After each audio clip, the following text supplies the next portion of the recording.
여러분 벌써 이제 6월 이제 마지막 주입니다. 이제 반년이 지나는 그 시기를 우리가 살고 있습니다. 요즘 유튜브나 또 인스타나 이런 틱톡, SNS를 켜다 보면요, 이제 갓생 콘텐츠가 더 많아지는 것 같다라는 생각을 하게 됩니다. 날씨가 풀려서 그런가 미라클 모닝이라고 해서 이제 새벽 러닝이 더 많이 붐이 있는 것 같고, 또 그 새벽 이른 아침에 일어나가지고 러닝을 할 때 이게 매번 하는 건 힘드니까 우리 30일 챌린지로 모입시다 라는 그 30일 챌린지도 많이 보이고요. 오운환 또는 여러 가지 새벽 5시에 일어나는 거, 물 한 잔 마시고 또 운동하고 때로는 책 읽고 그 새벽에 공부하는 그런 영상들을 많이 보곤 합니다. 그리고 그걸 보면요, 저도 자극을 받습니다. 그리고 그 자극은 마치 저에게 막 심장을 뛰게 하는 그런 열정을 또 갖게 됩니다. 나도 저렇게 살아야겠다.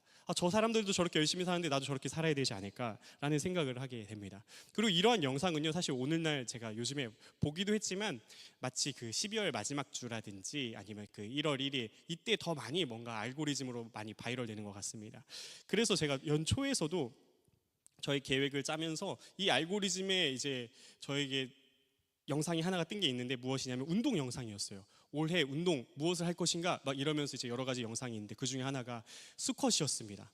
이 스쿼시 영상을 보고서 와, 나도 스쿼시를 하면 뭔가 그 갓생의 삶을 사는 느낌이 들 것 같은데? 라고 생각하고 역삼역 주변에 스쿼시를 찾아봤습니다. 스쿼시 찾아보니까 국회의원 사거리 가는 길에 있더라고요. 집에서 너무나 가깝습니다. 그래가지고 한번 이제 상담을 하러 갔는데, 이제 제가 그 상담을 받고 와이프에게 허락을 받아서 결제를 해야겠다 생각했는데, 상담을 받는 순간 저도 모르게 3개월을 결제했어요.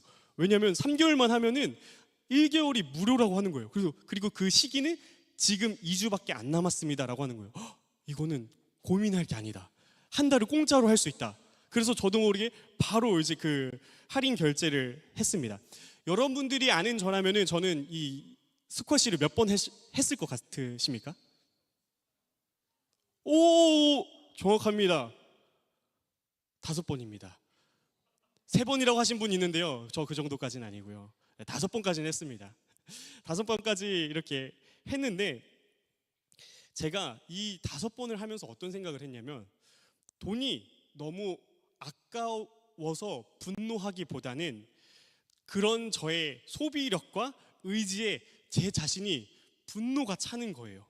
이렇게 챌린지라든지 어떤 운동이라든지 내가 마음먹은 것을 끝까지 한다는 게 참 쉽지 않은 것 같습니다. 챌린지 여러분들은 끝까지 가본 적 있으십니까? 사실 그 부분은 쉽지 않은 것 같고 많이 없을 수 있을 거라 생각합니다. 때로는 포기하기도 하고 넘어지기도 하고, 또 그 넘어졌다가 다시 일어나서 다시 해야지 하는 것이 아니라 이건 나랑 안 맞으니까 다른 걸 해봐야겠다, 오히려 다른 길로 가기도 하는 것 같습니다. 그러다 우리가 무슨 생각을 하십니까? 나는 정말 의지가 약한 것 같다, 나는 원래 이런 사람인가? 점점 자책을 하게 됩니다. 그리고 또 결심합니다. 이번엔 진짜다, 이번엔 독하게 마음을 먹고 해봐야지 라고 생각을 합니다. 하지만 그 결과가 어떻습니까? 다시 또 무너지기도 하고요, 결심하고 다시 무너지고, 자책하고 또 결심하고 무너지고, 이 무한 루프 여러분들 아십니까? 이 무한 루프는 사실 어떤 운동이라든지 생활뿐만이 아니라 신앙생활에서도 반복되는 것을 우리가 볼 수 있게 됩니다. 기도 더 해야지, 말씀 더 봐야지, 묵상해야지, 이 죄는 내가 진짜 끊어야지, 결심은 매번 뜨거운데 한 주만 지나면 똑같은 나의 현실을 직면하기도 하고 보기도 합니다. 그래서 오늘 저는 이 질문을 들고 왔습니다. 우리는 왜 이렇게 안 바뀔까? 더 독하게 결심하면, 더 세게 마음 먹으면 과연 내 인생은 바뀔 수 있는가? 내가 독하게 먹으면 바뀔 수 있는가? 라는 질문을 갖고 옵니다. 오늘 본문은 우리의 예상을 완전히 뒤엎습니다. 이 편지를 쓴 바울은요, 누구보다 결심으로 살았던 사람입니다. 율법을 완벽하게 지키려고 했고요, 누구보다 독하게 자기 자신을 채찍질하며 살게 된 그런 사람입니다. 그런데 그 바울이 예수님을 만나서 이렇게 고백합니다. 이제는 내가 사는 게 아니다 라고 고백합니다. 평생 내가 라고 하면서 살았던 그 바울 선생님이 내가 아니다 라고 말하는 순간이 경험하게 됩니다. 그렇게 고집스럽고 또 강했던 바울의 변화를 맞이한 것은 과연 어떤 이유와 방법 때문이었는지 말씀을 통해서 우리 살펴보도록 하겠습니다. 우리 첫 번째 소주제를 같이 읽어보도록 하겠습니다. 바울이 변한 첫 번째 이유, 옛 자아의 죽음. 우리 말씀 똑같은데요, 상반절만 준비했습니다. 우리 갈라디아서 2장 20절 상반절 우리 같이 읽겠습니다. 내가 그리스도와 함께 십자가에 못 박혔나니. 아멘. 여러분, 이 말씀을 보면요 좀 이상하지 않습니까?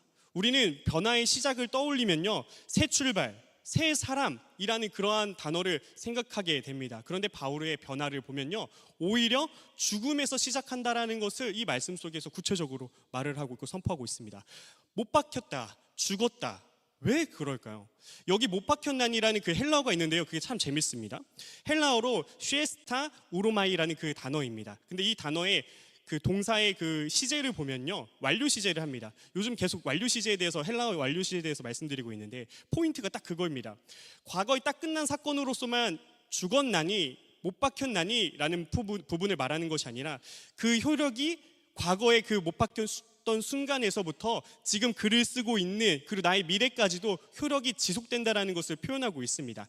다시 또 죽고 다시 또 죽고 다시 또 죽고 그런 게 아니라 한 번 죽었고 나는 지금도 계속적으로 죽은 자다라는 그 신분이 지금도 그렇게 여겨지고 있다는 것을 의미합니다. 매번 내가 못 박혔다라는 것을 말하는 게 아니라 한 번 못 박히고 나는 그때 죽어서 지금까지 계속 죽어 있는 상태다. 이게 되게 독특한 헬라어 표현 방법입니다.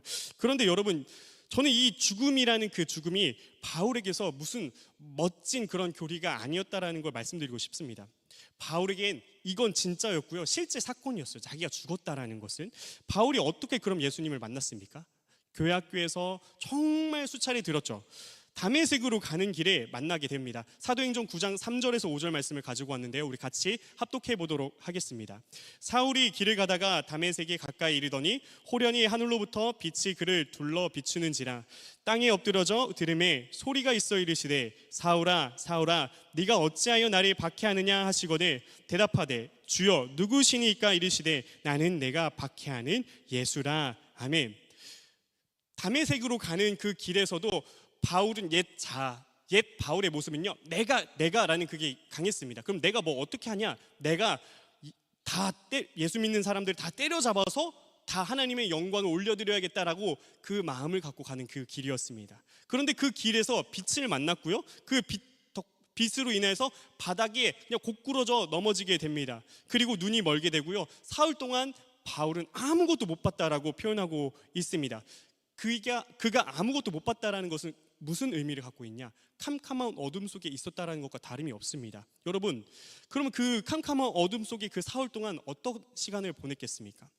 평생을 자신은 나는 맞다, 내가 옳다, 돌로 치는 거 당연히 해야지, 왜냐하면 성경에서도 나와 있으니까 그렇게 믿으며 나는 내가 그렇게 달려온 사람이 자기가 핍박하던 그 예수가 진짜 주님이라는 것을 마주하는 시간이었습니다. 내 확신이, 내 자랑이, 내 의지가 통째로 박살나는 그 시간의 사흘이었습니다. 이게 바울의 죽음입니다. 이게 바울의 죽음의 포인트입니다. 교리로 나는 죽었습니다가 아니라 자기 인생 전부가 무너지는 것을 두 눈으로, 아니 멀어진 그 눈으로 직면하는 순간이었습니다. 그래서 그럼 포인트가 무엇이냐? 바로 변화의 시작은 직면이라는 것입니다. 내 옛 자가 죽었다는 걸, 내 힘으로는 안 된다라는 걸 정직하게 마주하는 거, 바울은 그걸 했습니다. 그래서 변화를 하게 됩니다. 그런데 참 재밌는 것은 무엇이냐면요, 바울만 그런 삶을 산 게 아니더라고요. 성경에 하나님의 사람이라고 일컬어지는 그런 사람들 많지 않습니까? 그 사람들의 특징을 보면요 공통점이 있습니다. 바로 성경에서 하나님이 쓰신 사람들은 다 똑같이 자기를 직면하는 순간이 있었다라는 거예요. 예를 들어서 모세가 있습니다. 그 모세가 처음에는 자기 혈기로 시작했다라는 게 성경에 써 있습니다. 내가 내 민족을 구하겠다라고 하면서 애굽 사람을 쳐 죽입니다. 자신감이 참 넘쳤죠. 그런데 그걸 들통나서는 자신은 어떻게 했죠? 왕족임에도 불구하고 그 자신은 광야로 도망가게 됩니다. 내가 내 민족을 구하겠다라고 생각했던 사람입니다. 근데 광야로 가서 40년 동안 양을 치면서 은둔 생활을 합니다. 그리고 80세 자기의 힘에 대한 기대가 죽어버리고 나는 아무것도 할 수 없다라는 것을 생각했던 그때 하나님이 부르십니다. 그리고 그때 모세가 뭘 합니까? 아, 하나님, 아멘, 순종하겠습니다, 이러지 않습니다. 오히려 그 모세는요 40년 전에는 내가 하겠다였는데 내가 누구이기에 말이 변하게 됩니다. 자기가 죽었다라는 것을 그때 고백합니다. 그 자리에서 하나님 어떻게 하셨죠? 내가 너를 쓰겠다라고 하면서 쓰기 시작하는 시기가 발생하게 됩니다. 근데 모세만 그럴까요? 아닙니다. 모세뿐만이 아니라 신약으로 넘어가서도 예수님의 제자들 중에 베드로란 사람이 있습니다. 베드로 여러 가지 명언들하고 멘트 많이 했지 않았습니까? 그 중에서 하나, 다 주를 버려도 나는 주님을 버리지 않겠습니다라고 확언하고 확신하고 자기 결심, 자기 의리로 말을 했습니다. 얼마나 셌습니까? 그런데 그가 언제 예수님을 부인하죠? 닭이 울기 전에 3번 부인하게 되고 밖에 나가서 자기 자신을 또 통곡하면서 나갑니다. 여러분, 그 통곡이 베드로의 무엇이죠? 죽음입니다. 자신을 직면하는 죽음입니다. 나는 절대 하나님을 버리지 않겠습니다라고 확언하고 자신만만하게 그렇게 말했는데 베드로가 거기서 죽음을 경험하고요, 박살나게 됩니다. 그런데 부활하신 예수님이 그 무너진 베드로에게 찾아가서 내 양을 먹이라라고 합니다. 자기가 죽음을 직면한 그 자리에서 하나님을 만나고 그 예수님이 다시 세워주시는 것을 경험하게 됩니다. 보이시죠? 제가 두 사람을 예를 들어서 말했지만 모세도 그리고 베드로도 바울도 성경에 하나님의 사람이라 불리는 모든 사람들은 정말 참 비슷한 것을 보게 됩니다. 자기 힘이 죽는 직면을 거친 다음에야 하나님이 쓰시기 시작합니다. 자신만만했던 그 시절은 다 안 쓰시고요, 자기가 무너진 자리에서 하나님이 쓰시기 시작한다는 겁니다. 이거는요, 우연이 아닙니다. 하나님의 방식이고요, 원리입니다. 그럼 직면이 뭐냐? 실제로 이런 겁니다. 어떤 사람한테 똑같은 일이 계속적으로 터져요. 보통은 걔가 먼저 그랬잖아 하고 뭔가 남 탓을 하고 그렇게 밀어버립니다. 근데 그게 아니라 내 안에 이게 진짜 있구나, 내 안에 저 사람이 싫어하는 마음이 진짜 있구나 라고 직면하는 거예요. 그리고 그 안에서 하나님께 드리는 겁니다. 기도도 똑같습니다. 보통 하나님 저 고쳐주세요, 저 고쳐주세요 하잖아요. 그런데 직면한 사람은 이렇게 기도합니다. 하나님, 저는 고쳐쓸 수가 없는 것 같습니다. 제가 운전석에서 도저히 내려가지지가 않습니다. 저를 좀 죽여주세요. 하나님 앞에 나의 직면한 그 모습을 그대로 토로하는 겁니다. 이게 직면입니다. 그래서 직면은요, 정말 아픕니다. 죽음이라는 단어가 유사하게 쓰일 수밖에 없는 게 직면입니다. 내가 실패자라는 걸, 내 힘으로 안 된다라는 걸 인정해버리는 거다 보니 너무나 힘듭니다. 그런데 여러분들 꼭 들으시기 바랍니다. 이 자책이 아닙니다. 이건요, 자책이 아닙니다. 직면은요, 나는 못났어가 아니라 나는 못해, 그러니까 주님이 하셔야 합니다라는 것입니다. 나를 깎아내리는 게 아니라 나를 그분께 넘기는 것입니다. 이게 회개라는 단어로 쓰이기도 하고요, 그래서 회개는 잘못했어요, 다음에 잘할게요가 아니라 저는 안 됩니다, 저는 연약합니다, 주님이 하셔야 됩니다. 내 바닥에서 두 손을 드는 게 또 회개이기도 합니다. 그래서 여러분 이거 하나만 정리하시기 바랍니다. 변화는요, 더 독한 결심에서 시작되는 게 아니라 내 죽음을 직면하는 데에서 시작된다라는 것입니다. 그리고 바울이 변한 이유는 이것입니다. 다메섹에서 자기 바닥을 직면했기 때문에, 그리고 두 손을 하나님 앞에 들었기 때문에 그렇습니다. 그런데 여러분, 직면이 끝은 아닙니다. 두 손을 들고 항복한 그 자리, 옛 내가 죽고 텅 비어진 그 자리에 이제 누가 들어오시냐, 여기서부터가 진짜 이게 됩니다. 그래서 소주제 두 번째가 너무나 중요합니다. 우리 같이 읽어보도록 하겠습니다. 바울이 변한 방법, 그 빈자리에 그리스도가 사심. 우리 본문 말씀 이번에 하반절로 준비했는데요, 같이 읽겠습니다. 그런즉 이제는 내가 사는 것이 아니요 오직 내 안에 그리스도께서 사시는 것이라. 이제 내가 육체 가운데 사는 것은 나를 사랑하사 나를 위하여 자기 자신을 버리신 하나님의 아들을 믿는 믿음 안에서 사는 것이라. 아멘. 여러분, 여기 맨 앞에 그런즉이라는 이제 그 단어가 있습니다. 보이시죠? 이건 그냥 접속자가 아닙니다. 이게 본론 아까 1과 본론 2를 맺는 연결 다리입니다. 내가 죽었어요. 그런즉, 그래서 그 자리에서 누가 산다고요? 그리스도가 산다라고 말을 합니다. 죽음이 먼저이고 그리고 그 다음이 그리스도가 사심입니다. 그래서 죽음 다음에 그리스도가 사신다라는 게 순서이고 원리라는 것입니다. 왜 죽어야 그분이 사실까? 왜 죽어야 예수가 사실까? 자리 때문입니다. 자리 때문. 포인트가 뭐냐면요, 내 인생에 운전석이라는 게 있거든요. 운전석은 단 한 자리라는 거예요. 단 한 자리. 그래서 직면이 죽음이라는 것이 필요한 것입니다. 내가 그 운전석에서 죽어 내려와야지 비로소 그분 예수 그리스도께서 운전석에 앉을 수 있기 때문입니다.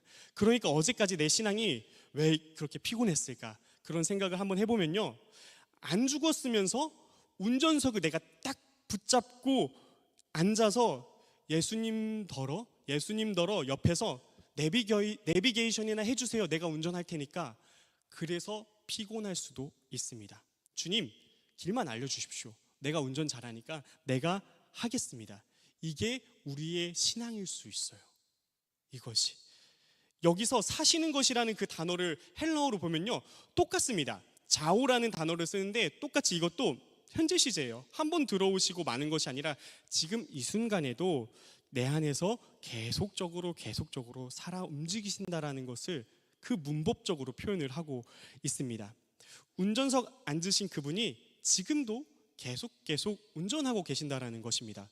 곧 나의 죽음의 상태와 그리스도의 사심의 상태가 내 안에서 계속 함께한다라는 것을 의미하고 있습니다. 이 한 절에 여러분, 바울이 이걸 말로만 한 게 아니라 바울한테 평생 안 빠지는 가시 같은 약점이 하나 있었습니다. 성경을 많이 보신 분들도 다 아시겠지만 3번이나 자기의 그 가시를 빼달라고 기도한 부분이 있습니다. 그런데 하나님이 뭐라고 하신지 여러분 다 기억하시죠?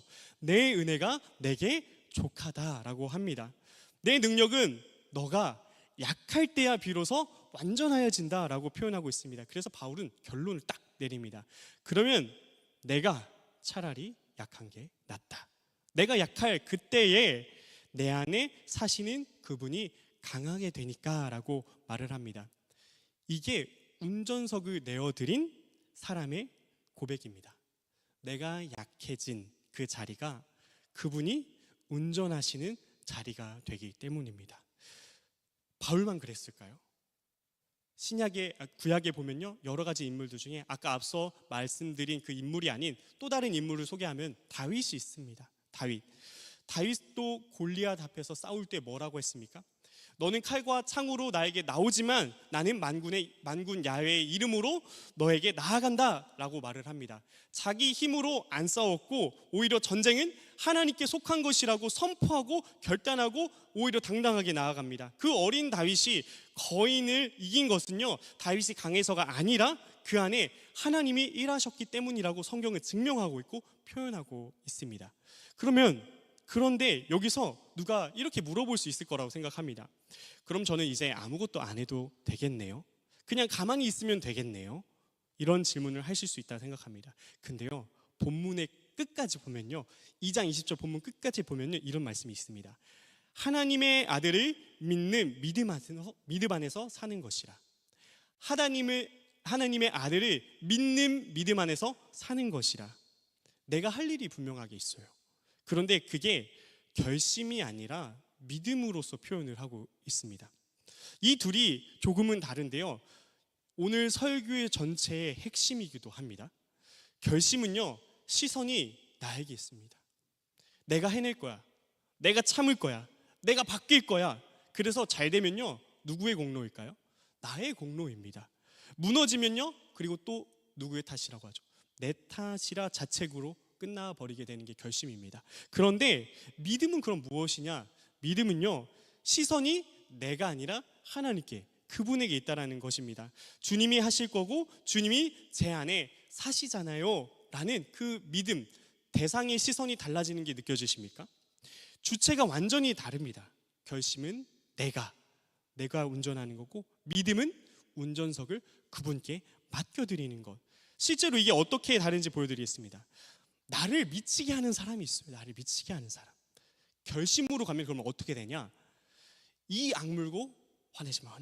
이 악물고 그렇게 딱 한마디 하다가 터집니다. 그리고 또 자책해 버리게 돼요. 나는 왜 이것도 못 참지? 그냥 흘려버렸으면 됐는데 왜 또 못 참지? 근데 이게 무한 루프 안에 갇혀요. 무한 루프 안에. 왜냐하면 결심의 시선은 나였기 때문에 그래요. 그럼 믿음의 시선으로 이걸 보면 어떻게 되냐? 터지기 직전에 이렇게 생각하고 기도합니다. 주님, 제가 진짜 미칠 것 같아요. 또 터질 것 같아요. 저는 도저히 못 참겠습니다. 하나님, 제 안에 사시는 주님이 저를 좀 붙잡아 주시고 환경을 붙잡아 주시옵소서. 이렇게 하면요, 참 신기한 게 내가 못 참던 그 자리에서 한번 삼켜지게 돼요. 여러분, 이건 내 의지일까요? 내 의지가 아닙니다. 내 안에 사시는 그분께서 하시는 겁니다. 이게 결심과 믿음의 차이입니다. 그리고 오늘 설교 제목처럼 변화가 시작되게 됩니다. 그래서 여러분, 이거 하나만 정리하십시다. 변화는요, 내가 운전을 더 잘해서 일어나는 게 아니라 운전자가 바뀌어서 일어난다라는 것입니다. 더 독해지는 게 아니라 운전석을 내어드린 것입니다. 오늘 말씀을 정리하도록 하겠습니다. 오늘 본문 첫 번째 문장, 첫 번째 메시지 다들 기억하시죠? 변화는 더 독한 결심이 아니라 내 죽음을 직면하는 데서 시작된다는 것입니다. 모세도 그렇고 베드로도 그렇고 바울도 그렇고 자기 힘이 무너진 그 자리에서 하나님이 쓰이시기 시작합니다. 그러면 두 번째, 이 첫 번째가 되어지고 두 번째 어떻게 되냐? 변화는 내가 운전석에서 내려왔을 때, 내가 운전을 더 잘해서가 아니라 운전사가 바뀌었을 때 일어난다라는 것입니다. 내가 죽고 내려온 그 텅 빈 자리에 이제 그리스도가 들어와서 사시기 때문에 운전석이 바뀌는 겁니다.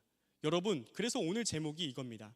변화는 결심이 아니라 은혜다라고 하는 것입니다.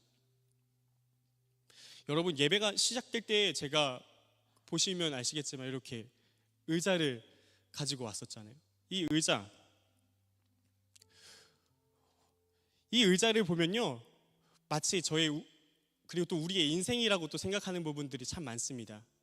만약에 이 의자가 운전석이라고 하고 제가 이 자리에 앉아서 하나님, 저의 인생을 운행해 주시고 붙잡아 주시옵소서. 근데 이 자리에서는 내려오지 않습니다. 근데 계속적으로 말합니다. 하나님, 왜 인도하지 않습니까? 하나님, 날 사랑하신다고 하지 않으셨습니까? 라고 하면서 계속적으로 이 자리에서 이 의자를 내 손으로 꽉 붙잡고 내려오질 않고 있어요. 이게 우리의 현실일 수 있습니다. 하나님 분명히 인도하시고 사랑하시고 나를 좋은 곳으로 인도하시는데 나는 느껴지지 않고 인도함을 받지 않는 것 같은 느낌이 드십니까? 내 손으로 이 의자를, 운전석을 꽉 붙잡고 있지는 않습니까? 그러면 도대체 어떻게 해야 됩니까? 여러분들 집에 가셔서, 오늘 말씀이 끝나고 집에 가셔서 이제 하나님께 이제 기도하겠죠. 하나님, 오늘 말씀 들어보니까 운전석에서 내려가야 될 것 같습니다. 하나님, 내 운전석에서 이제는 하나님이 하셔야 될 것을 내가 믿습니다. 근데요, 여러분들, 이 기도를 하고 이 결심을 다시 해도요, 이 자리에서 하면 의미가 없습니다. 이 말과 이 고백은요, 언제 해야 되냐면요, 이 자리를 벗어나고 해야 되는 고백입니다. 근데 우리는 때로는요, 이 자리에서 계속 기도하고 있는 나머지 하나님의 인도하심이라든지 하나님의 주권이라든지 하나님의 역사를 무시하고 기도할 때가 있다는 겁니다. 그래서 여러분들에게 축원합니다.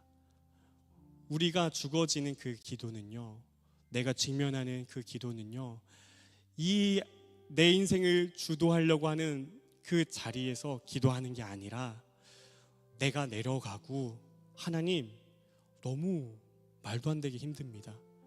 내 인생을 도저히 내가 할 수가 없습니다. 그래서 하나님, 인도해 주시옵소서.